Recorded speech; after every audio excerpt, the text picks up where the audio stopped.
अवकाश जो हम मांग कर रहे थे हो चुका था, लेकिन उसका निर्णय कहाँ से होना था? राज्य स्तर से। अब वो कल के पीसी में आपने देखा है, माननीय मंत्री जी ने खुद कहा है कि उसको जिला स्तर कर रहे हैं। एक हो गया। दूसरी बात है जो CR में, हाँ, CMO ऑफिस, दूसरी वो था सवैतनिक हो गया। दूसरा कार्य नोटिस मिलता है ना, जो क्या होता था, DPM नाराज, नमस्ते आपने किए, है ना, और जो होगा उसको नमस्ते आपने किए, सेवा वृद्धि नहीं होगा, सेवा समाप्ति कर दो। काम तो सभी करते हैं हम लोग, सीधा सीधा बोल रहा हूँ। या और उसके उच्च अधिकारी सीमेचो लेवल में अक्सर यही होता है कि वाद संवाद के नाम से ही इस तरह की स्थितियाँ बनती थी और सेवा समाप्ति हो जाती थी। अब एक अपील का अधिकार मिला है कि यहाँ से अगर कुछ हो रहा है, कोई द्वेषपूर्ण मामला है, तो वो जाएगा कहाँ पर? MD स्तर तक जाएगा, है ना। तो एक अपील का अधिकार है। यहाँ अगर कुछ दिक्कत है, अगर हम वहाँ दिखेंगे उन लोग अच्छा काम करने वाला भाई जबरदस्ती कर रहे हैं, तो एक स्तर मिल गया कि वहाँ से हमारी बर्खास्तगी। सुनो, इसमें हमारा सबसे बड़ा वो था कि आप नौकरी से निकालने के बाद अपील करने मत बोलिए भाई, अपील खारिज हो जाए। जब परीक्षण यहाँ हो गया, वहाँ भी परीक्षण हो जाए, उसके बाद अगर हम दोषी पाए जाते हैं तब सेवा समाप्ति हो। ये हमारी बड़ी मांग थी। वो भी जो सेक्रेटरी से लेटर निकाले दूसरे नंबर पे, उसमें उन्होंने उल्लेख करे दो तो हो गया। तीसरा 5% की राशि जल्द हम सबको मिलने वाली है कि नहीं?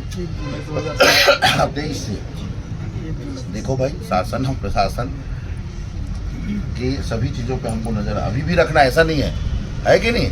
जो चीज़ें आते जाएगी तब स्थितियाँ। और 3 चीज़ हो गए, 5%।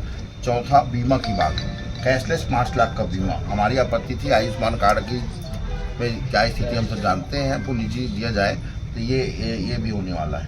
5वां था स्थानांतरण नीति, है ना। स्थानांतरण नीति मैं पहले भी बताया, ये हमारी बनी हुई है।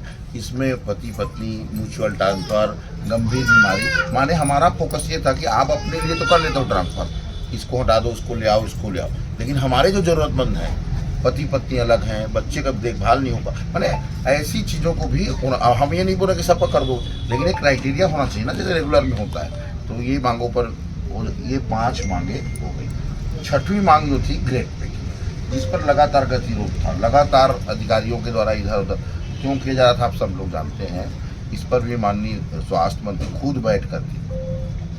बैठ करके हमारा पक्ष लेते हुए उन्होंने इस पर सहमति दिलवाई है। साफ शब्दों में कहा है कि पूरे केडर का निकालो, बनने के बाद क्या स्थिति बन रही है। संघ के सदस्यों को उसमें को दिखाओ, उनको वो संतुष्ट है कि नहीं उससे, है कि नहीं। अगर संघ संतुष्ट है तुरंत लागू करेंगे, समझ रहे हैं? हाँ, तो ये 6वां जो 3 महीने की समय सीमा के लिए भी हुआ है कि नहीं, उसको वो तो लागू तो हमारा अगला वित्तीय वर्ष से ही होना है, जब सबकी हाँ माने हमारे हित में जैसे दिखा। नियम कायदे बहुत रहते हैं ना, हो सकता है कि बहुत उल्टे पुल्टे भी नियम लगाएं, लेकिन हमारे हित ऐसी हम उसको चाहते हैं, संघ हित में हमारे लोगों का फायदा हो वैसा हम चाहते हैं, तो वो हो जाएगा। ये सबसे बड़ी बात थी, क्योंकि इस बात पे आज तक कोई तैयार नहीं हो रहा था। हमेशा ये बोला जाता था कि यहाँ जाएगा वहाँ जाएगा, लेकिन अभी सहमति बनी है। हमारे स्वास्थ्य सचिव जो है, मैं पहले भी बोला हूँ, बहुत ईमानदार सज्जन व्यक्ति हैं, समझेंगे, है कि नहीं। अब आंदोलन के दौरान थोड़ी मोड़ी पूछ नीछ तो हुई जाती है ना। मिशन संचालक महोदया भी समझेंगी इस बात को कि हमने जो भी प्रोटेस्ट किया वो एक जायज़ मांगों के लिए था।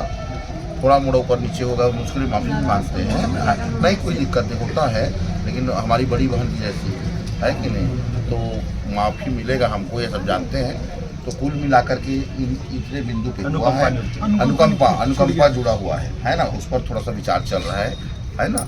और स्थायीकरण जॉब और पब्लिक हेल्थ मैनेजमेंट के डर, इसके लिए भी विशेष पहल हो रहा है। स्पष्ट निवेदन है कि जॉब सुरक्षा तो हम सब लोगों को इस सरकार में मिलनी चाहिए, है कि नहीं।